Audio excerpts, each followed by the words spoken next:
Okay. So fourth class, a very good afternoon. So हम soil erosion के बारे में पढ़ रहे थे। शुरू करते हैं सॉइल इरोजन। ठीक है, सॉइल प्रोफाइल तक हमारा हो गया था। So the top soil is the most fertile layer of the soil and is the best for farming. हमें पता है कि जो टॉप सॉइल है वो सबसे बेस्ट है फार्मिंग के लिए। अब बेस्ट क्यों फार्मिंग के लिए? क्योंकि वहाँ पे सारे ऑर्गेनिक मटेरियल्स हैं, ठीक है, जिससे उसको ग्रोथ में हेल्प मिलता है।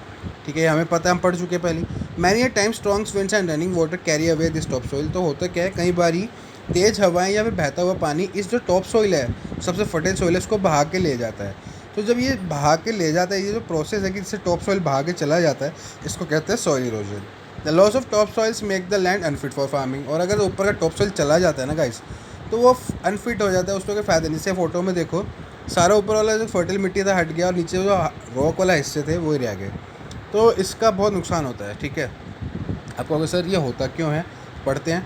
Causes of soil erosion are strong wind, heavy rain and middle cutting of a tree. ठीक है, माइंडलेस, सॉरी, तो तेज़ हवाएं और हैवी रेन, इसका तो हम कुछ कर नहीं सकते, ये तो होने वाला है। पर जो सबसे बड़ा प्रॉब्लम है वो है कि mindless cutting of trees. Mindless मतलब आंखें बंद करके जो पेड़ मिला उसको काट देना। उससे क्या होता है गाइस, अब ये बात देखना, आपके घर में अगर गमले लगे होंगे तो आप देखना उसकी रूट पूरी मिट्टी को पकड़ के रखता है। अगर उसमें पानी भी डालते हैं मम्मी, तो ऐसा नहीं होता कि मिट्टी ऊपर से बह के नीचे चला जाए, ऐसा नहीं होता है। तो इसका मतलब क्या है कि अगर हम पेड़ वहाँ लगे रहने देंगे तो हवा ववा चलेगा या पानी भी आएगा तो रूट्स जो है ना ट्री का पकड़ के रखेगा। पर ये जो क्या करते हैं, ये अभी पेड़ वेड़ काट देते तो रूट्स सब पकड़ हट जाता है, क्योंकि वो रूट्स तो जिंदा ही नहीं रहा, वो मर गया। वो मिट्टी को थोड़ी पकड़ के रखेगा। तो उससे क्या होता है, जितना हैवी रेन होता है, वो बारिश होता है या फिर तेज़ हवा चलता है, जो मिट्टी नहीं भी उड़ाना होता था वो भी वो उड़ा के लेके चला जाता है। उससे हमारे पास जगह कम पड़ रही है जिसमें हम खाने वाली चीज़ें उगा सकते हैं। अगला पॉइंट है growing same crops again and again in the same field. बार बार एक ही जैसे क्रॉप्स बार बार उगाते रहना, उससे क्या होता है कि सारे फर्टाइल जितने भी होते हैं ना, वो सब वो क्रॉप्स खा जाते हैं, फर्टिलिटी। और एक ही तरह के क्रॉप्स बार बार उगाने से वो बंजर ज़मीन हो जाता है। फिर वही सेम प्रॉब्लम होता है, वहाँ पे पेड़ वगैरह उगेगा नहीं, जब क्रॉप्स वगैरह दोबारा होगा नहीं, जब उसमें जगह फर्टाइल ही नहीं बचा, और सारा हवा वगैरह सब उड़ा के ले जाएगा। और लास्ट वाला है ओवर ग्रेजिंग बाई एनिमल्स। अभी ओवर ग्रेजिंग बाई एनिमल्स मतलब जो जानवर होते हैं जो चारा चारा खाते हैं, वो सब उनको खेतों में छोड़ देते हैं या फील्ड में छोड़ देते हैं। वो क्या करते हैं, छोटे छोटे पेड़ों को खा जाते हैं। अब छोटे छोटे पेड़ों को खा जाएंगे तो क्या होगा, वो बड़े नहीं हो पाएंगे, बड़े नहीं हो पाएंगे तो मिट्टी को पकड़ नहीं पाएंगे। फिर मिट्टी को पकड़ नहीं पाएंगे तो क्या होगा, हवा पानी चलेगा, सब बहा के ले जाएगा। सेम वही प्रॉब्लम। सो ले दे के सीधा सा याद रखना कि जब तक पेड़ नहीं कटेंगे तब तक ये प्रॉब्लम नहीं होगा।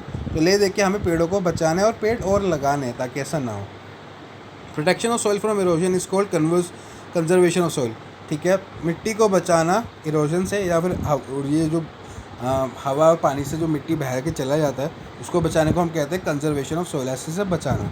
सम ways conserve soil are as follow. कुछ तरीके बताए हैं कैसे हम कंजर्व कर सकते हैं। ठीक है, पहले पे आते हैं। Plant more number of tree to replace the one which are cut down. इतने ज़्यादा पेड़ लगा दो कि जो काटे हैं ना उससे भी ज़्यादा पेड़ लगा देंगे, ये प्रॉब्लम सॉल्व हो जाएगा। Trees and bushes must be planted on open field. ठीक है, पेड़ और बुशेस, जब होता है ना कुछ छोटे छोटे झाड़ वाले पेड़ होते हैं, उनको खुले इलाकों में या खुले फील्ड्स में लगाना चाहिए। It prevent soil erosion as root of the tree are bush hold the grip the soil tightly. वही ये जो बुश वगैरह होता है वो क्या करता है, घास को, मिट्टी को पूरा कस के पकड़ के रखता है, इससे हवा चलने पे भी मिट्टी वगैरह नहीं उड़ता। इसीलिए आपने देखा होगा कि जो ग्राउंड में मिट्टी घास वगैरह नहीं होता उधर मिट्टी उड़ता रहता है, जबकि जिधर घास रहता है बड़े बड़े गार्डन्स में, वहाँ ऐसा कुछ भी नहीं होता, वहाँ तो बस ग्रीन ग्रीन घास ही रहता है। ये अपनी आंखों से हमने चेक किया होगा। ठीक है, फ्लड को soil erosion hence dam must be build across the river to prevent flood. ठीक है, जब कभी बाढ़ आता है ना उससे बहुत सारा मिट्टी उड़ा साथ चला जाता है, तो उसके लिए बचाने के लिए हमें डैम बनाना चाहिए ताकि जब भी कोई फ्लड है तो डैम उसको रोक ले। Overgrazing by animals on the same piece of land must be prevented. और जो जानवर को चराते हैं ना, खाना खा, जैसे शीप वाले आपने देखोगे एक साथ कितने शीप्स लेके चलते हैं, काऊ वाले, तो उनको भी कहना चाहिए कि आप आज इस फील्ड में आए हो तो अगले कहीं आगे जाके खिलाओ। अगर एक ही फील्ड में खिलाते रहेंगे ना तो ये भी दिक्कत है। ठीक है, तो उन्हें हर जगह बदलते रहना चाहिए। सो बच्चों, यहाँ चैप्टर ख़त्म होता है, हम एक्सरसाइज भी सॉल्व कर लेते हैं। आप तो animal which live in soils are, ऐसे कौन से एनिमल जो सॉइल के अंदर रहते हैं, अर्थवॉर्म या एंट्स। सो गाइस अर्थवॉर्म है क्योंकि एंट्स ऑन रहते हैं, मतलब ऊपर रहते हैं। सो अर्थवॉर्म लिख देना। ठीक है, एक बार चेक करना दो एंट्स का कहीं इसमें है तो नहीं, फिर मैं चेक करना दो बस ये। ठीक है बेटा, चलो देखो साइंटिफिक बात तो ये है कि अर्थवॉर्म ज़मीन के अंदर रहते हैं और एंट्स अर्थ के ऊपर रहते हैं, बट बुक में लिखा है कि दोनों हैं तो हम दोनों लिखेंगे। सो आंसर है animals which live in soil are earthworm and ants. इसका आंसर होगा सी वाला, both of these. Second question देखो, soil consist of air and water, both of this. तो सॉइल में तो भैया एयर वाटर दोनों होता है, तो लिख देंगे both of this. The fine powder of rock is called, एकदम पतला पतला पाउडर पत्थरों का क्या कहलाएगा? क्ले, सैंड या सॉइल। याद रखना बच्चों, ए क्ले। अगला fourth, the layer below the top soil is called bad rock, सब सॉइल, नॉन ऑफ दिस। बच्चों आंसर है बी, सब सॉइल, हम पढ़ भी चुके हैं। Of the following which one consist of टाइन स्टोन, इनमें से छोटे छोटे पत्थर किस में रहते हैं? क्ले तो सबसे फाइन मटेरियल्स है, सैंड में पत्थर होते हैं पर इतने नहीं होते, छोटे छोटे पार्टिकल्स होते हैं। तो आंसर है ग्रेवल्स, ग्रेवल्स में छोटे छोटे स्टोन्स रहते हैं। सो यही है ट्रू फॉल्स बच्चों, आपने खुद से करना है, बुक में करने के बाद आपने कॉपी में करना है, एंड ट्रू फॉल्स करके आप मेरे को भेजना।